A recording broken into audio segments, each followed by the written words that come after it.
Hej og velkommen til den tredje og næst sidste video i min serie om naturkræfterne. I denne video vil jeg snakke om den stærke kernekraft og hvordan man finder frem til at den måtte findes.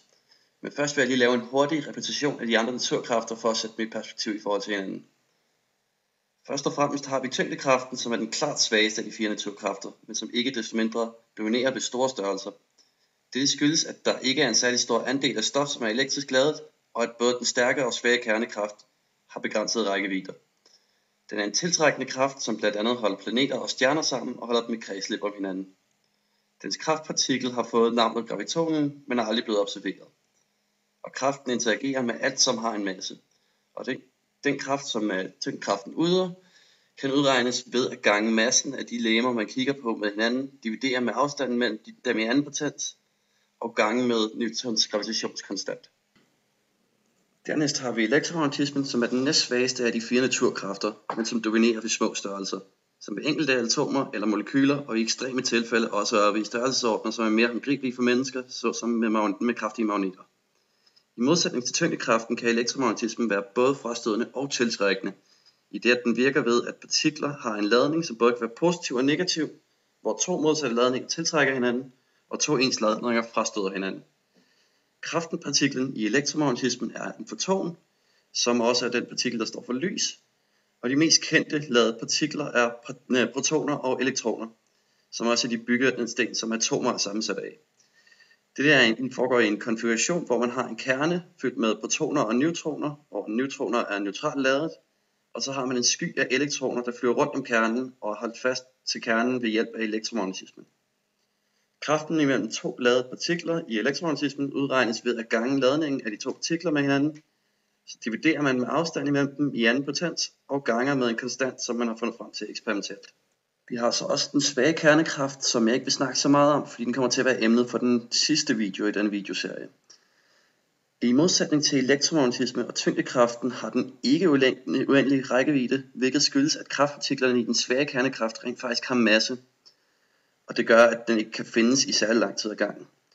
Kraftpartiklerne i den svage kernekraft er også meget specielle, i det at der er 3 forskellige af dem, og 2 af dem rent faktisk har en elektromagnetisk ladning. Og er også specielle, fordi de alle sammen har en masse.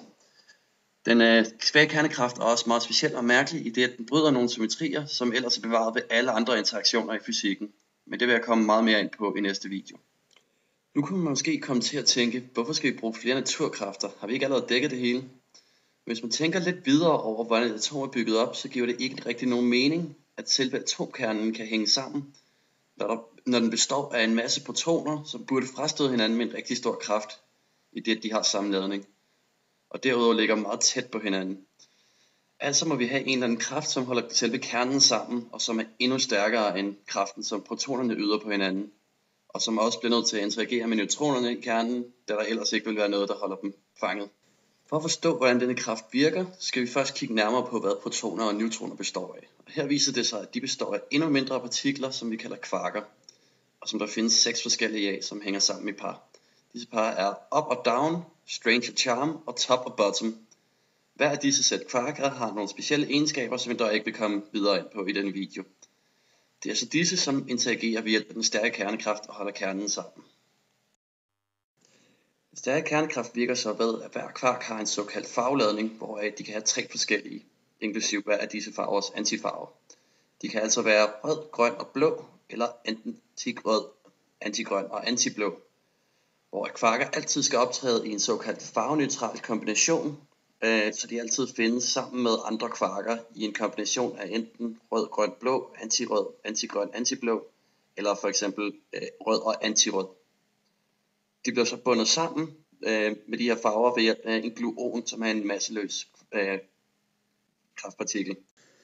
Når man så har en farveneutral kombination af kvarker, går de sammen til at bygge en partikel, hvor at protoner og neutroner for eksempel er en kombination af up- og down-kvarker, hvor der i en proton er 2 up-kvarker og en down-kvark, og i en neutron er 2 down-kvarker og en up-kvark. Måden det så holder kernen sammen er ved at kvarkerne i protonerne og neutronerne i kernen også interagerer med hinanden, selvom de allerede er i farveneutrale kombinationer. Det gør de ved, at protonerne udsender en såkaldt p-meson, som består af en down- og en anti-down-kvark, som så interagerer med en af de andre protoner eller neutroner i kernen, og på den måde binder dem sammen. med en kraft, som er meget stærkere end den frastødende kraft fra elektromagnetismen. Størrelsen af en atomkerne er dog stadig begrænset af, at denne interaktion kun har en meget begrænset rækkevidde, som faktisk kun er på omkring en femtometer, hvilket svarer til 10⁻15 meter. Altså kan kernen ikke være meget større end en femtometer, da frastødningen fra elektromagnetismen igen bliver større end den stærke kernekraft ved disse størrelser og skubber nogle af protonerne ud af kernen. Dette skyldes en mærkelig egenskab ved den stærke kernekraft, nemlig at den kraft, den yder på partikler, ikke er afhængig af afstanden mellem partiklerne, men faktisk er konstant, uanset hvor langt de er fra hinanden. Til gengæld så er der en potentiel energi mellem to kvarker, der hænger sammen, som stiger proportionalt med afstanden imellem dem, indtil de når så langt fra hinanden, at der er opbygget energi nok til, at det svarer til massen af et nyt kvark-antikvarkpar, hvorefter båndet mellem kvarkerne bliver brudt, og der opstår et nyt kvark-antikvarkpar, som sætter sig fast på hver sin af de originale kvarker. Jeg hintede lidt tidligere til, at kvarker også kan gå sammen i masser af andre kombinationer, som er andre partikler, som findes i naturen. Disse er dog ikke nær så normale som protoner og neutroner, og vi mærker ikke så meget til dem i vores hverdag. Derfor vil jeg ikke rigtig komme ind på dem i denne video, men hvis der er nok interesse omkring det, så kan det være, at jeg vil lave endnu en videoserie om nogle af de lidt mere mærkelige fænomener i den stærke kernekraft. Det var så alt, hvad jeg havde at sige i dag. Men hvis du stadig er mere interesseret i naturkræfterne, kan du følge med i det sidste afsnit af min videoserie om de 4 naturkræfter, hvor jeg kommer til at snakke om den svære kernekraft, som nok er den mest mærkelige af kernekræfterne, og som bliver det mest abstrakte, jeg har haft indtil videre.